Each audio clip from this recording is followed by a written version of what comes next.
का मेजरगंज मुबारकपुर गांव है। उस दिन का गांव आज का गांव नहीं था। काली सपाट सड़कों के स्थान पर कच्ची गलियों और झोपड़ियों की अधिकता थी।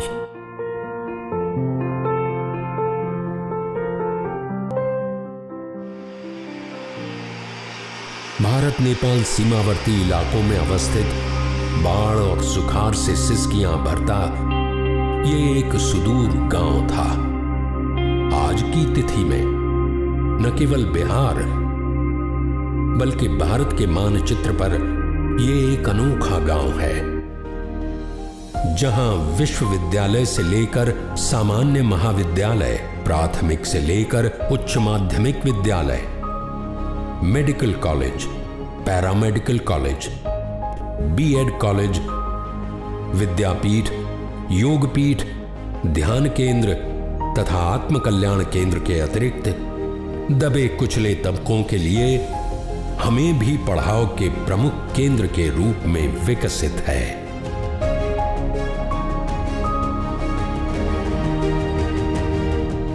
सुनकर आश्चर्य हो रहा होगा कि बिहार की इस निठाह ग्रामीण पृष्ठभूमि पर शिक्षा का इतना बड़ा हब आखिर कैसे स्थापित हुआ होगा।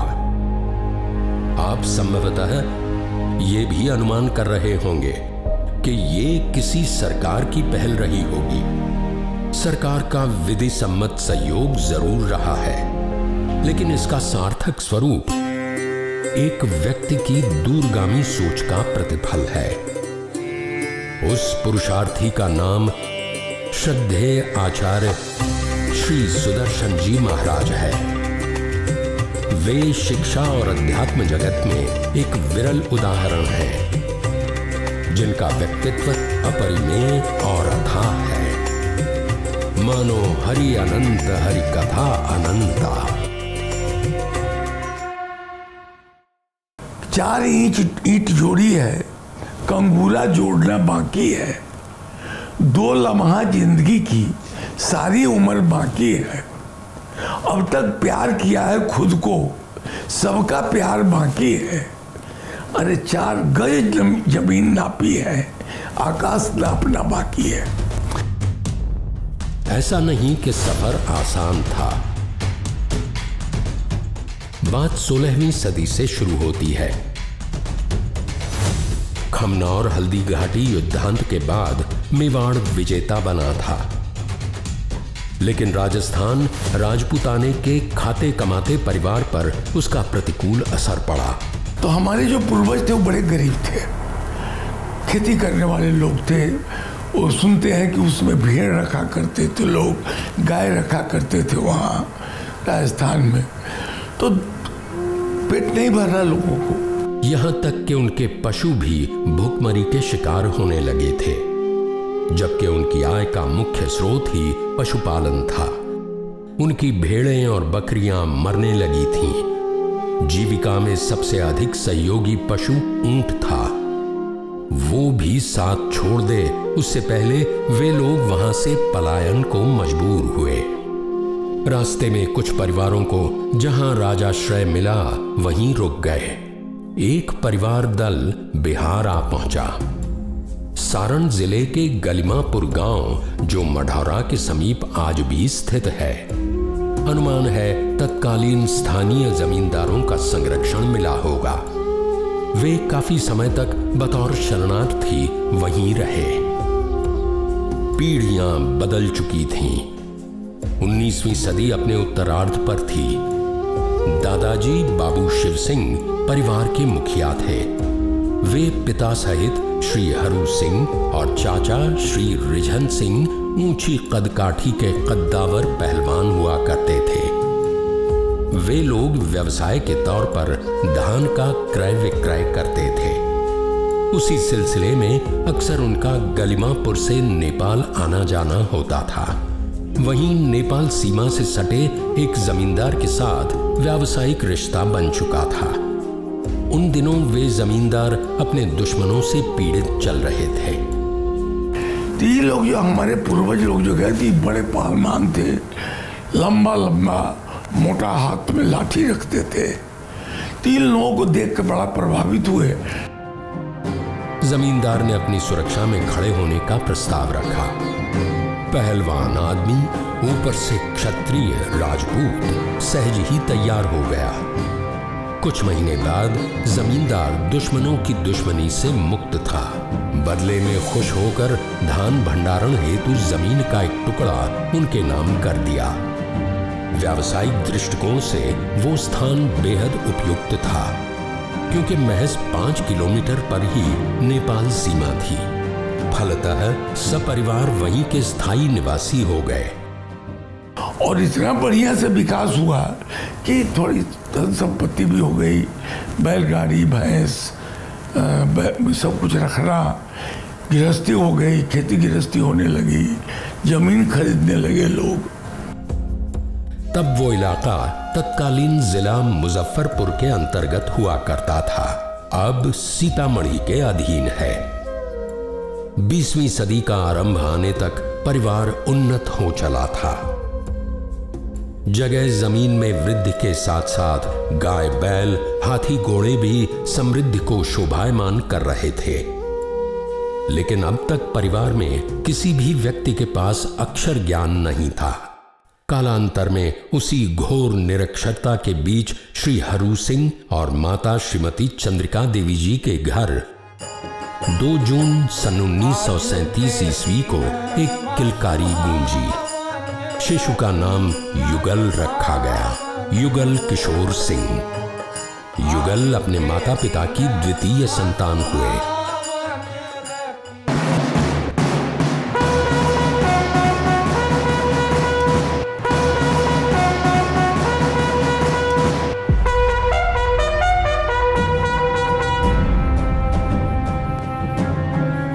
उन दिनों देश में आजादी की लड़ाई चरम पर थी, जिसमें शिक्षित होना भी लड़ाइयों में योगदान देने के बराबर था, ताकि अंग्रेजी हुकूमत की दुष्ट नीतियों को समझने और खुद को संभालने में आसानी हो सके।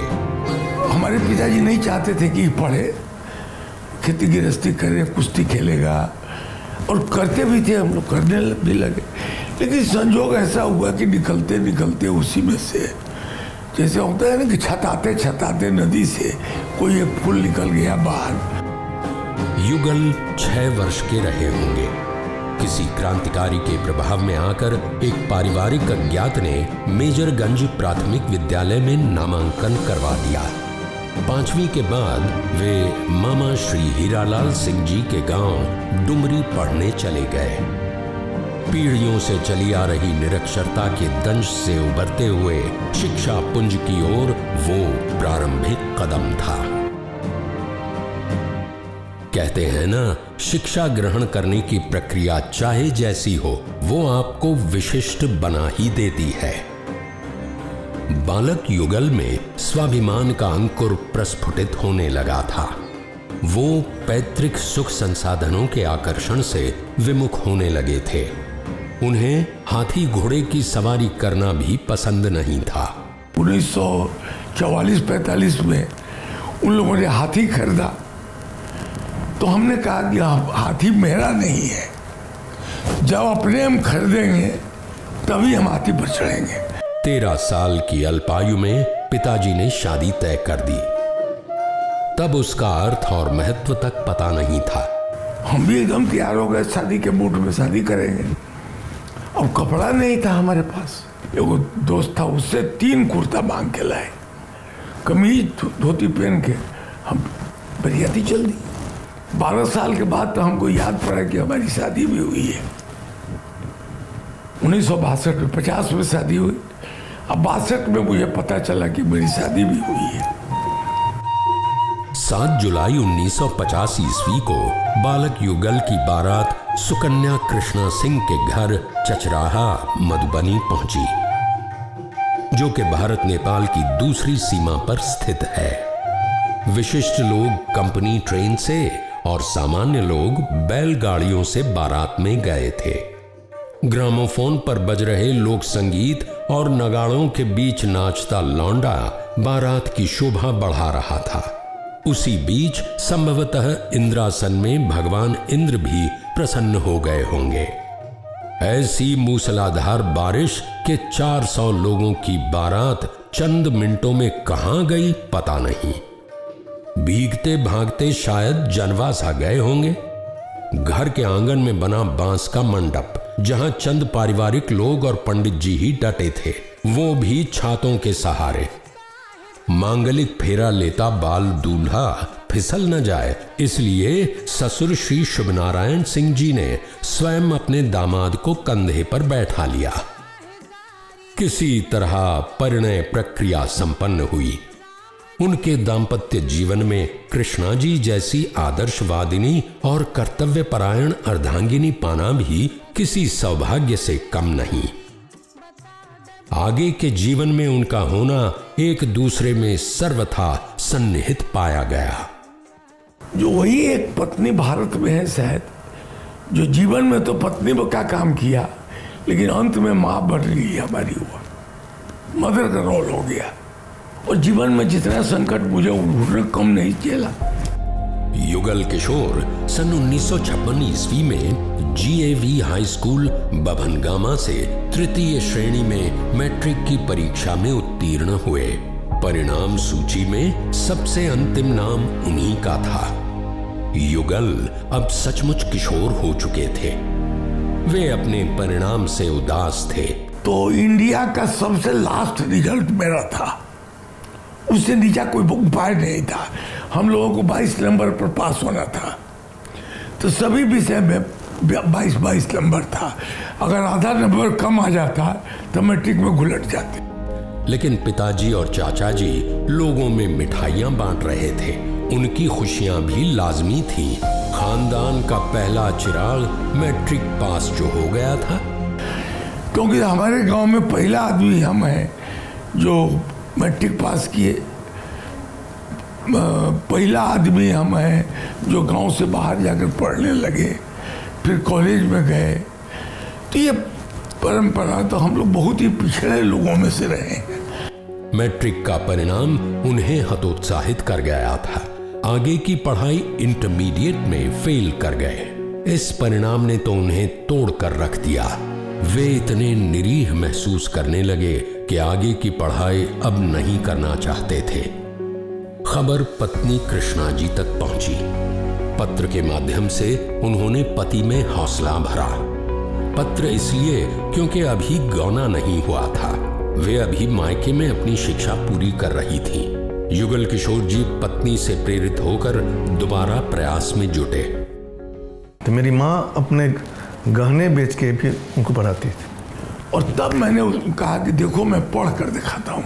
हम पुस्तकालय में बैठते थे 14 घंटा, हम लगातार पढ़ते थे। दोबारा मैंने फॉर्म भरा और फिर पास किया। फिर नहीं रुके। इंटरमीडिएट क्या, डॉक्टरेट की उपाधि लेने के बाद भी दम नहीं लिया। धर्म विशारद, विद्या वाचस्पति, साहित्य रत्न जैसी कई उपाधियों से लगातार अलंकृत होते रहे। इतना ही नहीं, वे NCC सीनियर डिवीजन के आर्मी विंग में राइफल कॉर्पोरल रैंकर भी हैं। जब कॉलेज में छोड़ रहा था तो चीन की लड़ाई शुरू हो गई। 62 की बात है। MBA हमारी पढ़ाई हो गई थी, खत्म हो गई थी। उसी समय चीन की लड़ाई हुई तो भारत सरकार ने घोषणा कर दी कि जो चाहता है आर्मी में जाना जाए। हम तुरंत अपियर हो गए, सिलेक्शन हो गया, ट्रेनिंग होने लगा हमारा अभी इलाहाबाद में। सन 1963 का वर्षांत रहा होगा। एलिस कॉलेज मुजफ्फरपुर में MA करने के बाद कुछ अलग करना चाहते थे। सबसे पहले अपना नाम अलग किया, जिसमें जातीय बोध न हो। युगल किशोर सिंह से YK सुदर्शन हो गए। पत्नी और बड़े बेटे मुन्ना, जो अब डॉक्टर BK सुदर्शन के नाम से विख्यात हैं, के साथ पैतृक गांव मुबारकपुर से सीतामढ़ी शहर आ गए, जहां 65 रुपए प्रतिमाह किराए पर एक भवन तय किया गया और उसमें बाल विहार नामक विद्यालय का सफल संचालन शुरू किया। बाल विहार सन 76 तक बहुत ही सुचारू रूप से चला। सन 77 के आरंभ में विद्यालय डुमरा स्थित अपने भवन में शिफ्ट करने का इरादा किया। वो निर्णय बहुत कष्टकारी सिद्ध हुआ। संजोग ऐसा हुआ कि सीतामढ़ी में स्कूल चला नहीं, वहां रिस्पॉन्स ठीक से नहीं मिला, तो भूखमरी शुरू हो गई। अंततः बंद करना पड़ा। अब तक 7 बच्चों के माता पिता हो चुके थे, 4 बेटे 3 बेटियां, जिम्मेदारियां आकाश भर और आमदनी शून्य। पैतृक संपत्तियों पर गांव लौटकर नहीं जाना चाहते थे। वो चाहते तो अपने घर से अनाज मंगवा सकते थे, उन्होंने कहा नहीं, मेरी अपनी लड़ाई है, मैं खुद लड़ूंगा। मैंने भैया को कह दिया कि आपकी संपत्ति आपको मुबारक, मुझे आपकी संपत्ति से मतलब नहीं है, मुझे लड़ने दीजिए दुनिया में। और मैं निकल गया। उस समय 10-5 रुपया रहा होगा, पता नहीं कैसे मैं पटना आ गया। पटना में आने के बाद जहाज से मैं जब उतरा 11 बजे रात में महेंद्रू में, क्योंकि संघर्ष की जो परिभाषा होती है उस समय हमारी दूसरी थी, आज दूसरी है। आज हम संघर्ष को समझ पा रहे हैं कि संघर्ष होता क्या है। उस समय संघर्ष का मतलब था कि शायद मेरे पिताजी करना नहीं चाहते हो, कर सकते हैं लेकिन करना नहीं चाहते, जबकि वास्तविकता कुछ और थी। वो करना बहुत चाह रहे थे लेकिन संघर्षपूर्ण समय था, कुछ हो नहीं पा रहा था। सन 77 में वे पटना के लिए रवाना हुए, इस उम्मीद में कि जो भी काम मिलेगा कर लेंगे। काम मिला भी। 37 रुपए प्रति माह पर पटना के टीपीएस कॉलेज में टंकक की नौकरी मिली। कुछ दिनों बाद 135 रुपए प्रति माह पर बिहार खादी ग्रामोद्योग में लिपिक की नौकरी। उसके बाद 165 रुपए प्रति माह वेतन पर महालेखाकार कार्यालय डोरंडा रांची में क्लर्क बने। वहीं रहते बीआईटी मेसरा में लेक्चरर बने। फिर बिरला जन कल्याण फाउंडेशन के चाईबासा शाखा में बतौर समन्वयक काम किया। आत्मसंतुष्टि नहीं हो रही थी, फलतः सब त्याग कर हरिद्वार चले गए, जहां उन्हें जगत गुरु शंकराचार्य का सानिध्य मिला। कुछ दिनों बाद उन्हीं के कहने पर वे पटना लौट आए, जहां न रहने को छत न खाने को ठिकाना।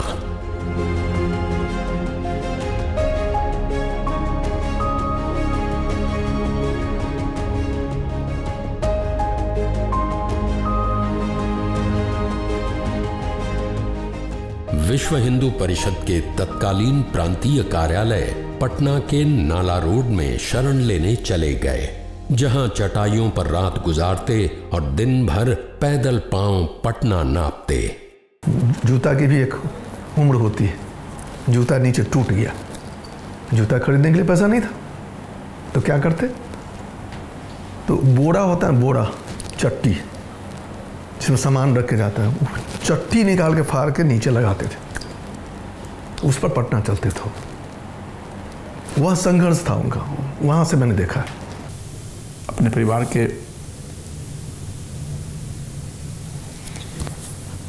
भरण पोषण के लिए कभी नहीं। आसान था, बड़ा आसान था उस समय। पढ़े लिखे थे, मित्र बहुत थे उनके पटना में, लेकिन कभी भी लगा नहीं जो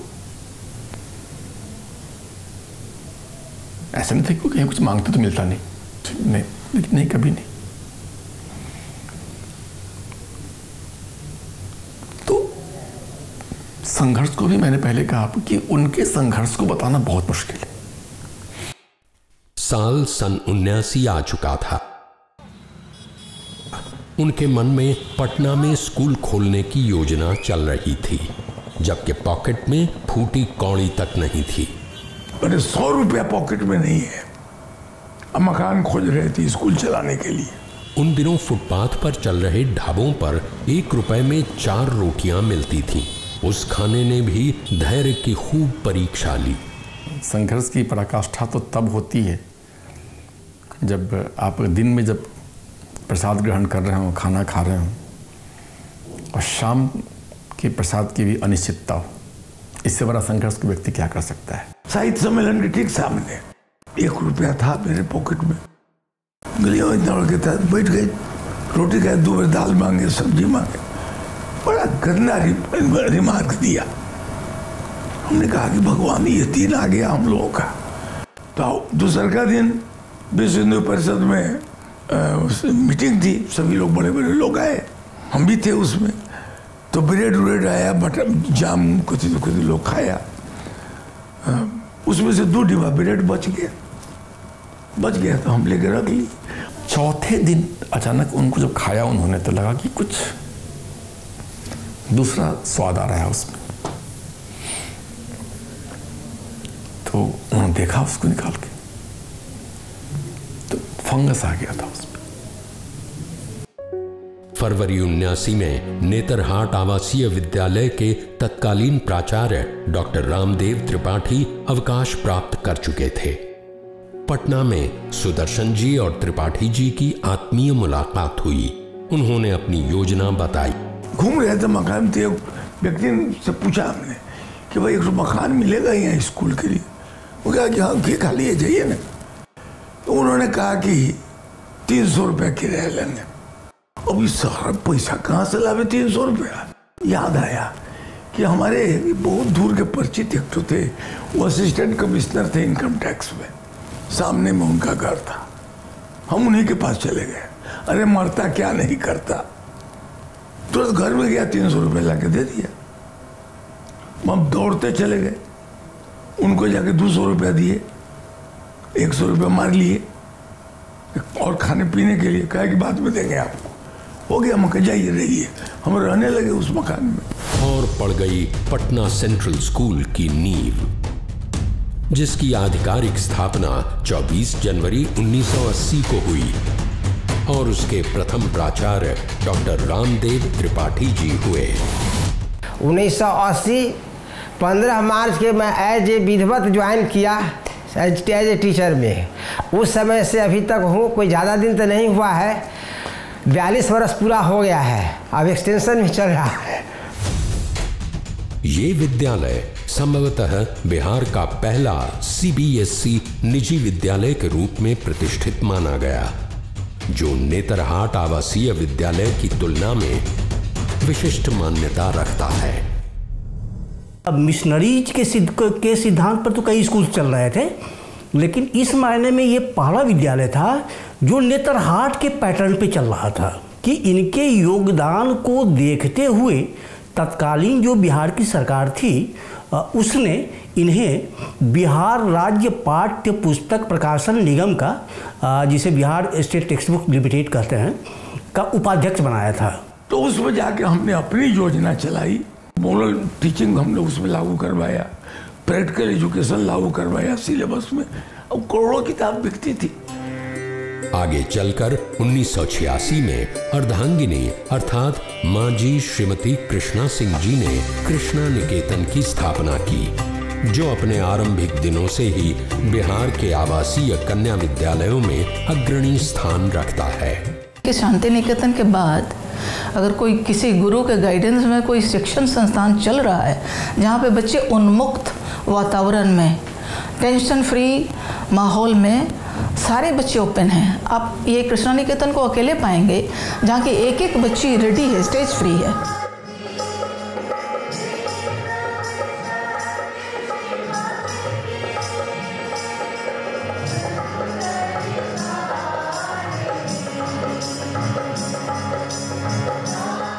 उसके बाद इस दंपति ने पीछे मुड़कर नहीं देखा।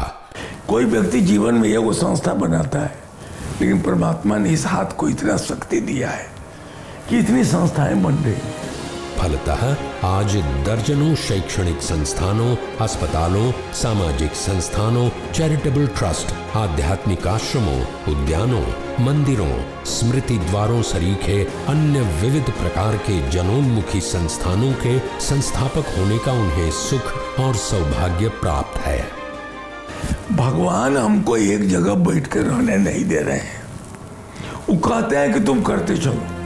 जहां दुनिया भर में बेरोजगारी एक बड़ी समस्या है, वहीं बिहार के इस व्यक्ति की सकारात्मक सोच की शीतल छाया में हजारों शिक्षक, गैर शिक्षक, प्रबंधक और नाना प्रकार के कर्मचारियों के अलावा लाखों विद्यार्थी जो इनके विद्यालयों के पूर्ववर्ती रहे हैं, अपने जीवन में पुष्पित और पल्लवित हैं।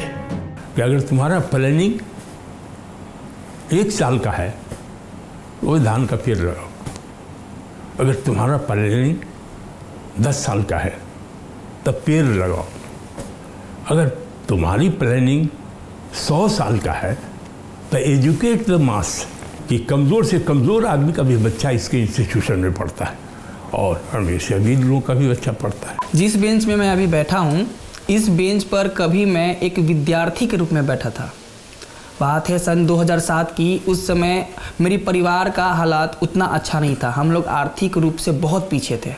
किसी तरह से हमें भी पढ़ाओ केंद्र कुर्थौल में, उसका मैं हिस्सा बना। टैलेंट सर्च एग्जामिनेशन हम लोग लेते हैं और जो बच्चे उस लायक होते हैं उनको मेन स्कूल में, मेन स्ट्रीम में, पटना सेंट्रल स्कूल या कृष्णा निकेतन में उनका फ्री एडमिशन होता है और बहुत बच्चे +2 करके निकले हैं यहाँ से। हम आगे निकले उसी तरह से मेरे गांव का भी कोई बच्चा बच्ची निकले कि मेरा गांव का भी नाम हो और मेरा संस्था का भी नाम हो जो चल रहा है मेरे घर में। अर्धांगिनी कृष्णा जी जो पूजनीय मां जी के नाम से आज भी लोगों में प्रख्यात हैं।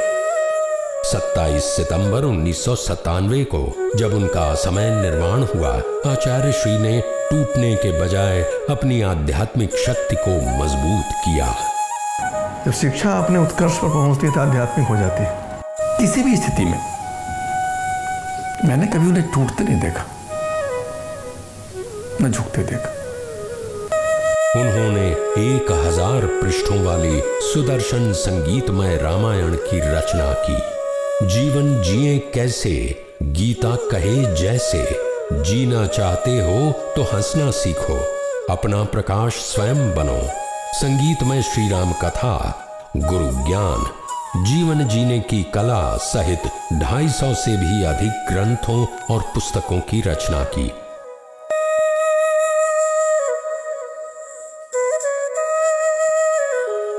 आचार्य श्री खेत की मेड़ से अध्यात्म के शिखर तक यायावर हैं। वो कभी फिर आइएगा दूसरा इंटरव्यू लेने, तो हो सकता है कि कहीं दूसरे रूप में हम भी मिले आपसे।